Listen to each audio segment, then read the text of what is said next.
Aloha Sushi Cakes! Hi everyone, it's Indley again. Welcome back to another video. Now today's video I am back in my lovely kitchen and that means I'm doing yet another cooking video. And today I'm going to show you guys how to make double choc cookies. And not any double choc cookies, the ultimate double choc cookies. Now I saw this on the amazing Tanya Burr's channel. If you're not subscribed to her, go and subscribe now. She makes beauty videos, cooking videos, baking videos, just everything, and it's amazing. I'll leave the description. I'll leave her channel in the description below. Anyway, so yeah, that's what we're going to be making today. And without further ado, let's get straight into it. So for these double choc cookies, you will need 200 grams of butter, 300 grams of sugar, you need 325 grams of self-raising flour, you will need 1 egg, you also need a dash of milk. This is optional, it depends how your mixture comes together. And you'll also need, I've just got some Cadbury Dream here, and I've also got some dairy milk. You can use whatever chocolate you want. I've just chosen those two because those two are my favourite. And you'll also need a whisk thing here. That's with the bowl. And yeah, oh, and you will also need a knife if you haven't already got your stuff ready. And so let's get straight into how you make it. So first of all, you need to get one of these things if you have a gas oven like me, and set the oven to 200 degrees Celsius. So I'm going to go and do that.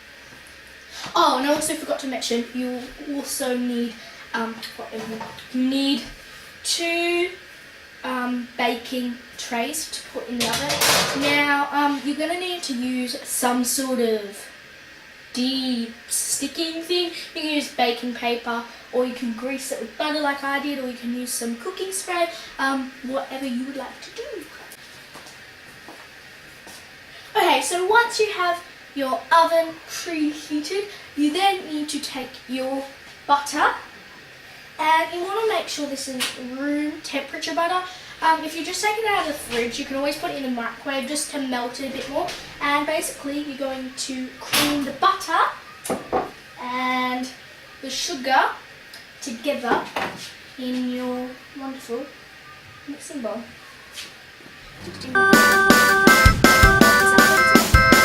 Done!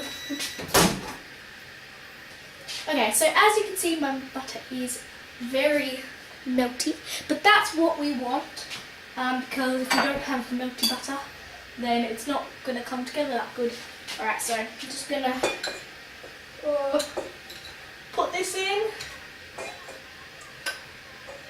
There.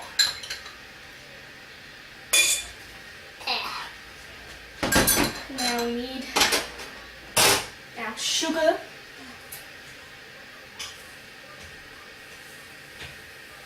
Okay.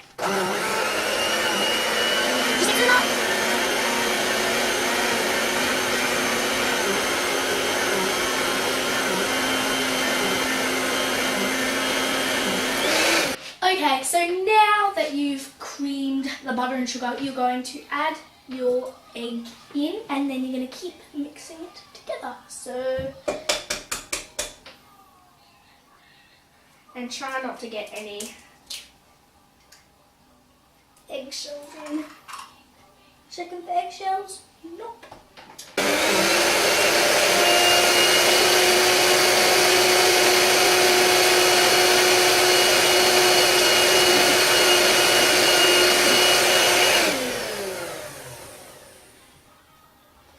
Okay, so once that is mixed in, you're going to get your flour, and now what you're going to want to do with the flour is you're going to want to gradually add it into the mixture, because if you add it all at once, it's just not going to come together.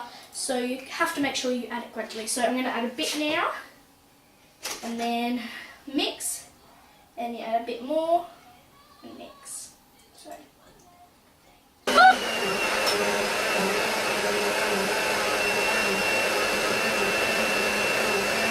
And you can just spatula and just get something out, and just get these on 3 inches. Okay, I'm going to add a bit more. That much.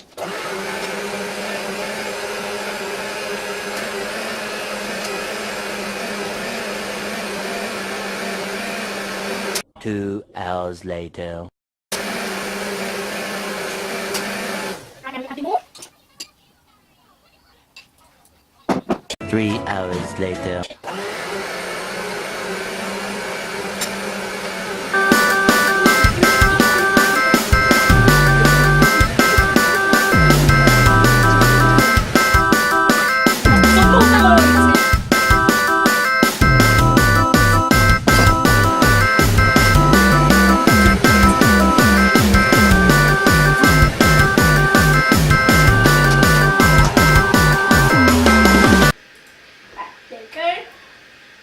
Now we can take these out,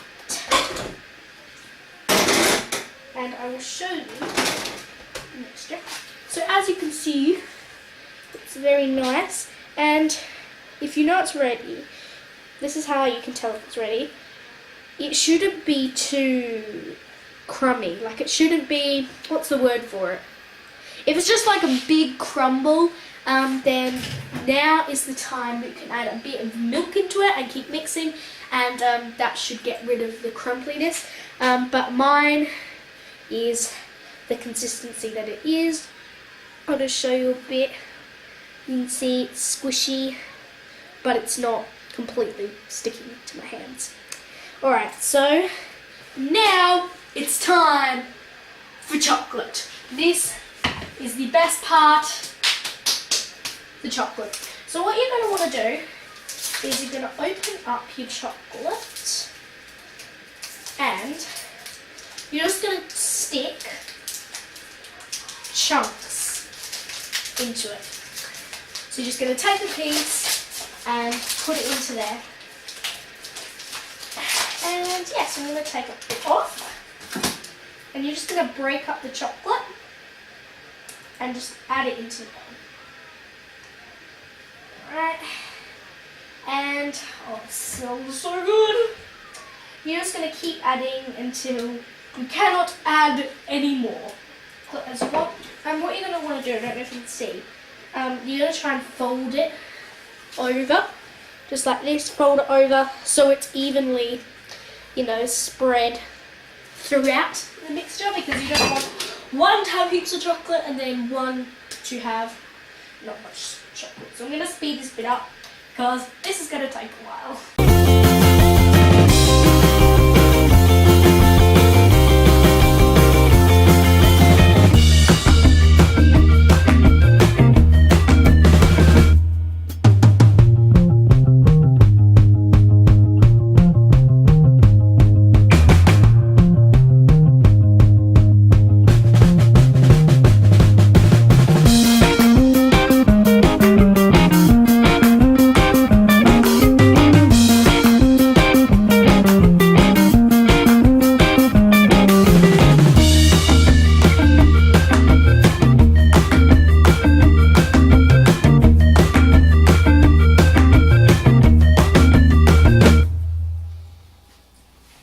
Alright, so once you can see that your chocolate is evenly spread throughout the bowl, you're just going to take a chunk of it.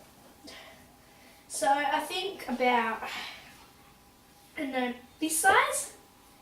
It depends how many cookies you want. So I'm just going to take this size, and if you're struggling to find some chocolate, if you find a piece that has no chocolate in it, you can always just, grab a bit from the bowl, just nicely stick in there, and then you're going to take a tray and just pop them on the tray. Okay, so now I've done all the mixture, got them all into the cookies. As you can see, there's none left in here. And then you're just going to pop these cookies into the oven, and you're going to want to put them in for 10 minutes. Now, you may think you'll take them out and you'll say, oh, they're not done yet, and then chuck them back in. You don't want to do that. You want to make 12 minutes the maximum, but at first they might look a bit undercooked, but if you leave them for 25 minutes to half an hour to cool, they'll be just crispy on the outside and gooey on the inside and just perfect. So I'm going to put these ones in. Might be a good idea to open the oven first. Okay. One tray. And other tray.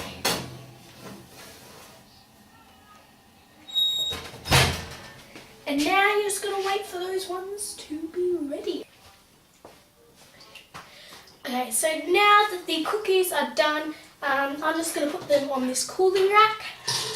And you're just going to leave these ones to cool for 25 minutes to half an hour, and then they'll be ready to eat.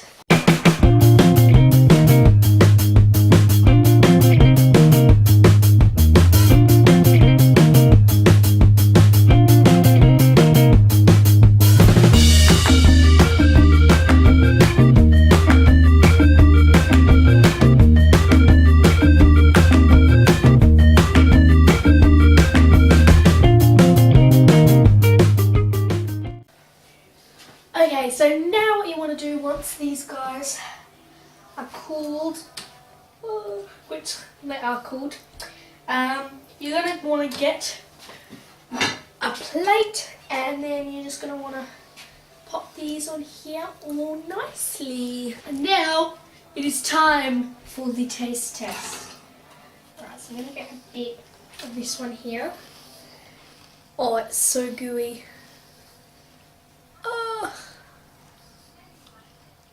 Oh my gosh, guys, look at that.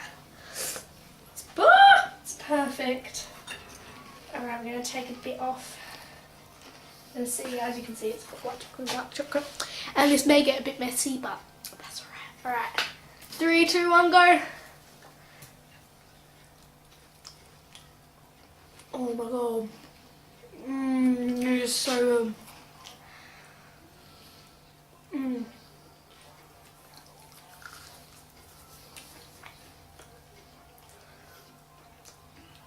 They're so good. They're crunchy on the outside, gooey on the inside. Oh, it's so good. Alright, so that was it for these double choc milk and white chocolate cookies. These are absolutely delicious. I'm going to serve these with some milk and have them for some afternoon tea with my family. And yeah, if you did enjoy this video, give it a thumbs up. Make sure you go and check out Tiny Burr's channel. Her link will be in the description below. And if Tan's watching this, hello, I love your videos. And thank you for the inspiration to make these. These are amazing. I love them so much. And yeah, I will see you later, sushi cakes. Go and subscribe to Tiny Burr and eat these cookies because they're really nice. Cookies. Yum, yum, yum, yum, yum.